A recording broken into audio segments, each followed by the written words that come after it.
Kitab Kisah Para Rasul. Rasul-rasul dan saudara-saudara di Yudea mendengar bahwa bangsa-bangsa lain juga menerima firman Allah. Ketika Petrus tiba di Yerusalem, orang-orang dari golongan yang bersunat berselisih pendapat dengan dia. Kata mereka, "Engkau telah masuk ke rumah orang-orang yang tidak bersunat dan makan bersama-sama dengan mereka." Tetapi Petrus menjelaskan segala sesuatu berturut-turut. Katanya, "Aku sedang berdoa di kota Yope.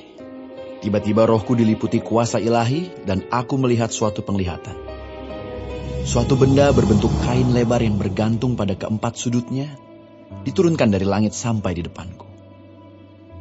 Aku menatapnya, dan di dalamnya aku lihat segala jenis binatang berkaki empat, dan binatang liar, dan binatang menjalar dan burung-burung. Lalu aku mendengar suara berkata kepada aku, 'Bangunlah, hai Petrus, sembelihlah dan makanlah.' Tetapi aku berkata, 'Tidak, Tuhan, tidak, sebab belum pernah sesuatu yang haram dan yang tidak tahir masuk ke dalam mulutku.'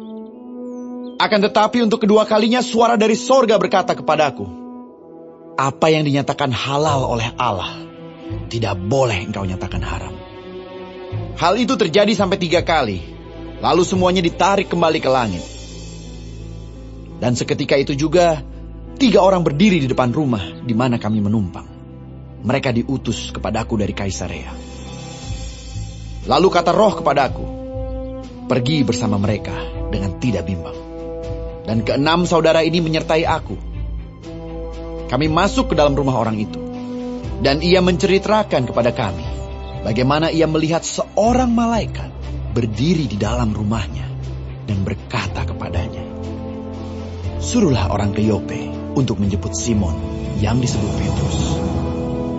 Ia akan menyampaikan suatu berita kepada kamu yang akan mendatangkan keselamatan bagimu dan bagi seluruh isi rumahmu.' Dan ketika aku mulai berbicara, turunlah Roh Kudus ke atas mereka, sama seperti dahulu ke atas kita.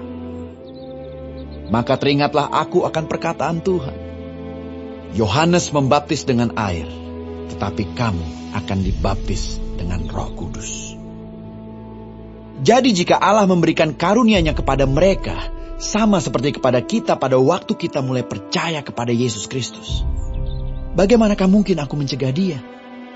Ketika mereka mendengar hal itu, mereka menjadi tenang, lalu memuliakan Allah. Katanya, Jadi, kepada bangsa-bangsa lain juga, Allah mengaruniakan pertobatan yang memimpin kepada hidup. sementara itu banyak saudara-saudara telah tersebar karena penganiayaan yang timbul sesudah Stefanus dihukum mati. Mereka tersebar sampai ke Fenisia, Siprus, dan Antioquia. Namun mereka memberitakan Injil kepada orang Yahudi saja. Akan tetapi, di antara mereka ada beberapa orang Siprus dan orang Kirene yang tiba di Antioquia dan berkata-kata juga kepada orang-orang Yunani dan memberitakan Injil bahwa Yesus adalah Tuhan.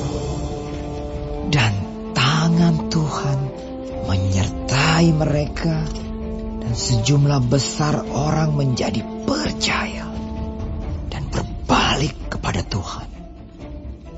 Maka sampailah kabar tentang mereka itu kepada jemaat di Yerusalem. Lalu jemaat itu mengutus Barnabas ke Antioquia. Setelah Barnabas datang dan melihat kasih karunia Allah, bersukacitalah ia. Ia menasihati mereka supaya mereka semua tetap setia kepada Tuhan, karena Barnabas adalah orang baik, penuh dengan Roh Kudus dan iman. Sejumlah orang dibawa kepada Tuhan. Lalu pergilah Barnabas ke Tarsus untuk mencari Saulus. Dan setelah bertemu dengan dia, ia membawanya ke Antioquia. Mereka tinggal bersama-sama dengan jemaat itu 1 tahun lamanya, sambil mengajar banyak orang. Di Antiokialah, murid-murid itu untuk pertama kalinya disebut Kristen. Pada waktu itu, datanglah beberapa nabi dari Yerusalem ke Antiokia.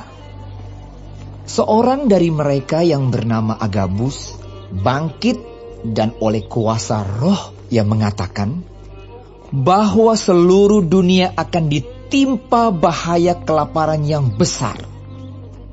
Hal itu terjadi juga pada zaman Claudius.